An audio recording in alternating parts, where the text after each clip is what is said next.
அஸ்ஸலாமு அலைக்கும் வரஹமத்துல்லாஹி தஆலா வபரகாத்துஹு. என் பேர் வஹீதா அமீனா. நான் assistant professor, MSc, MPhil, MEd mathematics and education, NET qualified. நான் Periyar Maniammai institute of science and டெக்னாலஜியில் அசிஸ்டன்ட் ப்ரொஃபஸராக இருந்து இப்போ தற்சமயம் குடும்ப சூழ்நிலைக்காக வீட்டில் இருக்கேன். நான் இந்த ஹெவன்சி கவுன்சிலிங் குரூப்பில் ஒரு 3 இயர்ஸாக பயணம் பண்ணுறேன். இவங்க ஜன்னத்துல் பஹரியா ஒரு நல்ல சைக்காலஜிஸ்ட் ஆஸ் வெல் அஸ் சோசியாலஜிஸ்ட்டு. இவங்க மாஸ்டர் ஆஃப் சோஷியல் ஒர்க்கு, அது இல்லாமல் நிறையா சைக்காலஜிக்கல் ஓரியன்டு கோர்சஸ் நிறையா பண்ணிவிட்டு அது ரிலேட்டடாக நிறையா கோர்சஸ் ஃப்ரீ கோர்சஸும் அதே சமயம் நம்ம அஃபோர்ட் பண்ணுற மாதிரியான கோர்சஸும் நிறையா அவங்க நடத்துகிறாங்க. இதில் ஆமினா பிவி அவங்களுடைய பங்கு ரொம்ப அலாதியானது. அவங்களுக்கு ரொம்ப உறுதுணையாக இருந்து நிறையா கோர்சஸ் நம்ம மக்களுக்கு பெண்களுக்காக குரான் சம்மந்தப்பட்ட வகுப்புகள் நிறையா இலவசமாகவும் நடத்துகிறாங்க.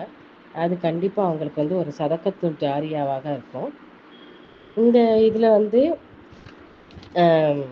Psychological and sociological concepts in Quran அப்படின்ற தலைப்பில் இந்த வருட ரமலானில் மாதம் முழுவதும் ஒரு நாளைக்கு ஒரு ஜூஸு என்ற விதத்தில் ஒவ்வொரு ஜூஸ்லேயும் சைக்காலஜிக்கல் அண்ட் சோசியலாஜிக்கல் கான்செப்ட்ஸ் குரான் பேசிக்கில் நமக்கு அருமையாக சொல்லி கொடுத்தாங்க.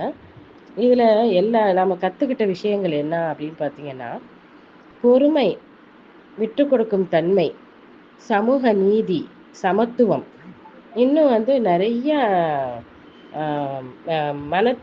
மைண்டு தெரப்பி அப்படின்னு சொல்லலாம். மெயினாக நம்மளுடைய பொருளாதாரத்தை பற்றி, பொருளாதாரம் நாம் நாட்டு பொருளாதாரம், வீட்டு பொருளாதாரம் மட்டும் இல்லாமல் உலகளாவிய பொருளாதார நிலையை பற்றி நாம் தெரிஞ்சுக்கணும். அரசியல், சமூகம், வாழ்வியல், குடும்பவியல், அறிவியல் எல்லாத்தையுமே ஒரு அலசுனாங்க இந்த 30 நாளில். பொருளாதாரம் நமக்கு எப்படி வருது, நம்ம ஆண்களோ பெண்களோ யார் சம்பாதிச்சு கொண்டு வந்தாலும் அந்த பொருளாதாரத்தை அவங்க பெற்றுக்கொண்டு வருவதற்கு எவ்வளோ சிரமப்படுறாங்க, அவங்கள நாம் எப்படி மதிக்கணும், எப்படி அவங்கள மரியாதையோடு நடத்தணும், எல்லாமே நமக்கு சொல்லி கொடுத்தாங்க.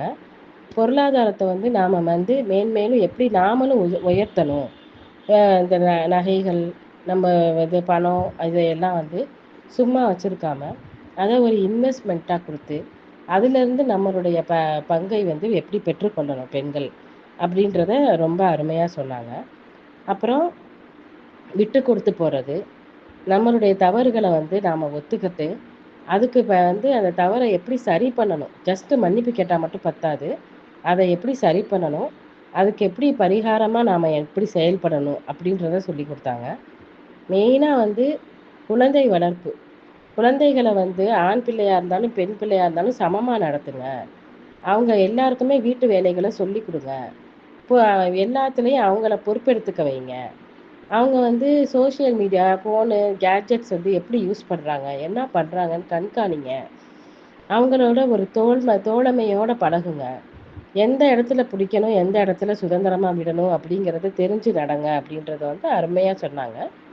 அதுக்கப்புறம் குடும்பம் நடத்துறதுல பெண்கள் வேலைகளை எப்படி பிரிச்சுக்கிட்டு எப்படி செயல்படணும், நம்மளுடைய ஆளுமை தன்மை, அதனால் பெர்சனாலிட்டி டெவலப்மெண்ட்டு, நம்மளுடைய ஒவ்வொரு சொல்லு, செயலு, எண்ணம் எல்லாத்துலேயுமே அது நம்ம வெளிப்படுத்தினோம்னா நிச்சயமாக நமக்கு மதிப்பு கொடுப்பாங்க அனைவரும் அப்படின்றத நாம தான் நம்மளுடைய ஆட்டிடியூட் மூலமாக நம்ம பெர்சனாலிட்டியை நம்ம டெவலப் பண்ணணும் அப்படின்றத உணர்த்தினாங்க. அதுக்கப்புறம் ஒவ்வொருத்தருக்கும் அல்லாஹ் தஆலா ஒரு டேலண்ட்டை கொடுத்துருக்கான்.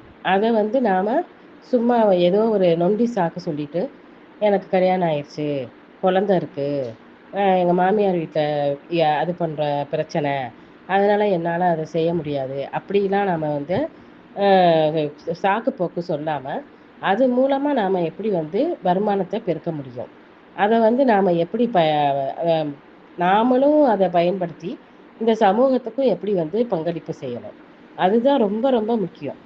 நாம நம்மளை பற்றி மட்டும் யோசிக்காம, நம்ம குடும்பத்தை மட்டும் பற்றி யோசிக்காம, ஒரு சமூகத்துக்கு நாம் என்ன பண்ணணும்? நாம் வந்து குரானை வந்து படிக்கிறோம், பொருள்களை வந்து வாசிக்கிறோம். ஆனால் அதில் எவ்வளோ வந்து ஆராய்ச்சி பண்ணணும், அதைப்படி நடக்கணும், அதை வந்து மற்றவங்களுக்கும் பரப்பணும். இப்படி பல விஷயங்கள் இருக்குது. அதை வந்து ரொம்ப வந்து இன்சிஸ்ட் பண்ணாங்க. நிறையா வந்து ஆராய்ச்சி பண்ணுங்க, யாரோ ஏதோ சொல்கிறாங்க அப்படின்றதுக்காக நீங்கள் வந்து அதை ஒத்துக்க வேணாம்.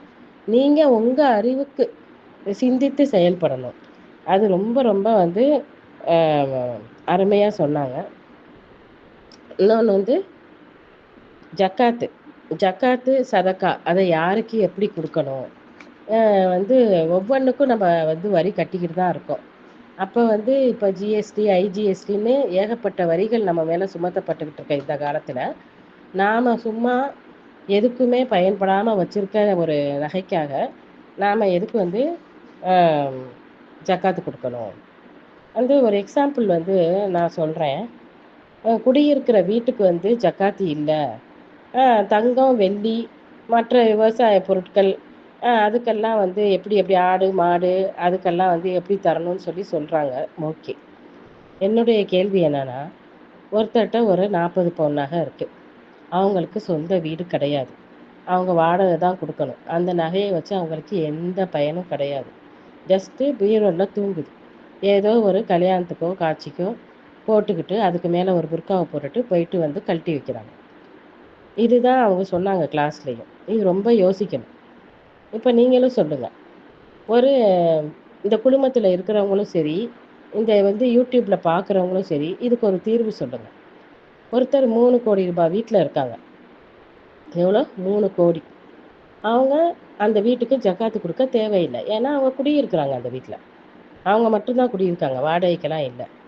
அப்போது 40 பவுன் நகை உள்ளவங்க, இன்னைக்கு ரேட்டே வைங்க 40 லட்ச ரூபான்னு வச்சுக்கோங்க. 3 கோடி ரூபா உள்ளவங்க ஜக்காத்து கொடுக்க தேவையில்லை. இது வந்து என்ன நியாயம்னு சொல்லுங்க. இதே ஜன்னத்துல் பஹரியா வந்து நல்லா சொன்னாங்க. இதை யோசிங்க, அதை வந்து ஏதாவது ஒரு வழியில் வந்து இன்வெஸ்ட் பண்ணுங்க அப்படின்ற மாதிரி. அதுக்கப்புறம் வந்து நிறையா நம்மளை வந்து சிந்திக்க வச்சாங்க. இந்த ஃபாத்தியா ஓதுறது, இந்த தர்காக்களுக்கு போகிறது, இதையெல்லாம் வந்து தடுக்கிறது வந்து அனாச்சாரமான விஷயங்களை வந்து தடுத்துக்கங்க அப்படின்றது தான். இறந்தவர்களுக்கும் இந்த உலகத்துக்கும் எந்த சம்பந்தமும் இல்லை அப்படின்றது வந்து கிடையாது. அவங்களுக்கு 3 விஷயங்கள் அவங்கள பின்தொடர்ந்து போகுதுன்னு அப்புறம் ஏன் சொல்கிறாங்க? அவங்களுக்காக துவா செய்கிற ஒரு பிள்ளைகள், அவங்களுக்காக வந்து அவங்க செஞ்ச நன்மைகள், இதெல்லாம் வந்து அப்போ சம்மந்தமே இல்லைன்னா எப்படி போகும்? அந்த பிள்ளைகள் இம்மையில் இந்த உலகத்தில் தானே இருக்காங்க. அப்போ நன்மைகளை எப்படி நாம் கொண்டு போய் சேர்க்க முடியும்? ஒரு ஜக்காத்து மூலமாகவோ, ஒரு துவா மூலமாகவோ. குரான் ஓதாதீங்கன்னு சொல்கிறாங்க. குரான் வந்து உயிருள்ளவர்களுக்கு அச்சமூட்டி எச்சரிக்கை செய்வதற்காகத்தான் வந்தது அப்படின்னு சொல்கிறீங்க. இல்லைன்னு சொல்லலை. குரானை ஓதி அதனுடைய நன்மையை தான் அல்லா தாலா அவங்களுக்கு ஒப்படைக்கணும்னு நம்ம சொல்கிறோமே ஒழிய, அந்த குரானை போய் அவங்கள்ட்ட நம்ம போய் ஓதி காட்டுறதில்ல. நல்லா புரிஞ்சுக்கங்க. அது மாதிரி நமக்கு ஒரு நல்ல புரிதல் வேணும். நாம் வந்து நிறைய சிந்திக்கணும்.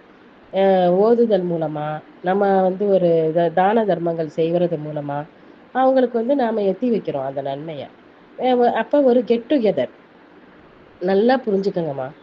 எப்போ வந்து ஒரு சமூகம் வந்து ஒரு சமூகத்தையே ஒழிக்கணும்னா, கல்வியை கொடுக்காம இருந்தீங்கன்னா அந்த சமூகம் ஒழிஞ்சிடும். அப்போ நீங்கள் எதையுமே எப்போ கற்றுக்க முடியும்? நல்ல ஒரு கல்வி அறிவு பெறணும்னா நீங்கள் வெளியே போகணும். ஒரு பள்ளிக்கூடத்துலேயே மட்டும் வந்து உங்கள் அறிவு வந்து பெருகிடாது. ஒரு சமூகத்தில் போய் நீங்கள் வந்து ஒரு கலந்து இருக்கும்போது தான் உங்களுக்கு வந்து பல விஷயங்கள் புரியும். அப்போ நீங்கள் ஒரு சின்ன சின்ன ஃபாத்தியா அந்த மாதிரி வைக்கும் பொழுது ஒரு கேதரிங், அப்போ நமக்கு வந்து ஒரு ஷேரிங், நம்மளுடைய தாட்ஸ் வந்து ஷேர் பண்ணிக்கலாம். ஒருத்தருக்கு ஒருத்தர், ஓ நீங்கள் இந்த தொழில் பண்ணுறீங்களா, என்னையும் அதில் இணைச்சிக்கங்க அப்படின்னு சொல்லலாம். இல்லை ஒரு வீட்டில் ஒரு ஃபாத்தியா நடக்குது, நம்ம போகிறோமா, அவங்க எப்படி அருமையாக அந்த வீட்டை வச்சுருக்காங்க, நாமளும் அதே மாதிரி சுத்தமாக அழகாக வச்சுக்கணும். இந்த மாதிரி நல்ல விஷயங்களை கற்றுக்கிட்டு வரலாம். கெட்டது எல்லாம் இருக்கும், அதையெல்லாம் நாம் ஒமிட் பண்ணிடணும். அனாச்சாரமான விஷயங்கள் நடக்குதா, அப்போ நீங்கள் ஒரு டான்ஸ் ஆடுறாங்க, பாட்டு பாடுறாங்க, கும்மாளம் போடுறாங்கன்னா அந்த இடத்துக்கு போக தேவையில்லை. புரியுதுங்களா? அதை வந்து கரெக்டாக வந்து நாம் வந்து பாயிண்ட்டை வந்து புரிஞ்சுக்கணும் அப்படின்றத வந்து சிந்திக்க வச்சாங்க. அது மாதிரி யார்கிட்டையும் இலவசமா எதையும் பெறணும் அப்படின்னு நினைக்கிற இதை தாட்ட நம்ம வெளியில வரணும். உழைக்காம வர்ற எதுவுமே ஊழல் காசு தான் அப்படின்றத நாம புரிஞ்சுக்கணும். அதை அவங்க அருமையா சொன்னாங்க. அது மாதிரி நிறைய ஒரு மைண்டு தெரப்பி, ஒரு ரிலாக்ஸேஷன் கிடச்சிச்சு இவங்க கிளாஸ் மூலமாக. அதில் எந்த சந்தேகமும் இல்லை. இவங்க ஒரு நல்ல தெரப்பிஸ்ட்டு, நல்ல ட்ரெயினர், அதுக்கப்புறம் நல்ல கவுன்சிலர். இவங்களுடைய பணி ரொம்ப சிறக்கணும். ஒரு நோன்பு நாளையில் அவங்க சிரத்தை எடுத்து இவ்வளோ தூரம் நம்மளுக்கு இந்த வகுப்புகளை நடத்துறதுக்கு ஒவ்வொரு நாளும் அவங்க எவ்வளோ ப்ரிப்பேர் பண்ணணும் அப்படின்றது ஆஸ் அ டீச்சர் எனக்கு தெரியும். ஒரு 20 நிமிஷம் போய் இப்போ மாணவர்கள் இடத்துல நிற்கணும் அப்படின்னா அதுக்கு நாம் எவ்வளவு மணி நேரம் தயார் பண்ணிட்டு போகணும் அப்படின்றது எனக்கு தெரியும். அதனால் அவங்களுடைய அந்த பணிக்கு நாம் உண்மையிலேயே ரொம்ப நன்றி சொல்ல கடமைப்பட்டிருக்கோம். அவங்க அவங்களோட சேர்ந்து அவங்களுடைய தோழி ஆமினா பிபி அவங்கள ஊக்கப்படுத்தி இந்த மாதிரி பணிகளை தொடர்ந்து செய்ய வைக்கிறாங்க. அவங்க 2 பேரும் இன்மையிலையும் மறுமையிலையும் வெற்றி உள்ளவர்களாகவும் முகபத்துடையவர்களாக 2 உலகத்திலையும் இருக்க அல்லாஹ் கிருபை செய்யணும். 2 பேரோட பெற்றோர்கள், இதற்காக உழைக்கக்கூடிய மக்கள் எல்லாரையுமே ரொம்ப பாராட்டணும். அது மாதிரி இந்த குடும்பத்தில் இணைந்து எங்களோட பணிபுரிகிறவங்களுக்கும் ரொம்ப ரொம்ப நம்ம நன்றி சொல்லணும். அதே மாதிரி அவங்க கிளாஸ் முடித்ததையுமே அந்த கிளாஸை கேட்பாங்க, உங்களுக்கு நீங்கள் என்ன கற்றுக்கிட்டீங்க, நீங்கள் ஒரு சம்மரைஸ் பண்ணி யார் சொல்லுவீங்கன்னு கேட்கும்போது சில பேர்லாம் ரொம்ப அருமையாக சொன்னீங்கம்மா. ரொம்ப ரொம்ப எனக்கு பேர்லாம் தெரியல, குறிப்பிட்டு சொல்ல தெரியல. சில பேர்லாம் அவங்க சொன்னதை விடவே நீங்கள் ரொம்ப சிறப்பாக சொன்னீங்க. அதில் எந்த மாற்றமும் இல்லை. அது மாதிரி அட்ரஸ் பண்ணி பேசுங்க. அவங்கள நமக்கு கற்றுக் கொடுக்குறாங்க அப்படின்னு சொன்னால் அட்ரஸ்னால் வீட்டு அட்ரஸ்ன்னு நினச்சிக்காதீங்க. இப்போ ஒரு முறைன்னு சொல்லுவாங்கள்ல, பெரித்தா, சாச்சா, சாச்சி, அது மாதிரி ஒரு மேம், சிஸ்டர், ஏதோ ஒன்று அது மாதிரி ஒரு ஹைலி ஒரு வேர்டு சொல்லி அவங்கள நீங்கள் ரெஸ்பெக்ட் பண்ணி பேச கற்றுக்கணும். அப்படின்றதையெல்லாம் நம்ம நிறையா கற்றுக்கிட்டோம்மா. இந்த உங்கள் 2 பேருக்குமே இந்த ஆன்லைனில் இவ்வளோ பேரை கேதர் பண்ணணும், அப்புறம் அந்த போஸ்டர்ஸு எல்லாமே கூகுள் ஃபார்மு எல்லாத்துக்குமே நீங்கள் ரொம்ப முயற்சி செய்கிறீங்க. உங்களுடைய முயற்சி அல்லாஹ் தாலா 2 உலகத்துக்கும் அந்த முயற்சிக்கு பலன் தருவான் இன்ஷா அல்லாஹ்.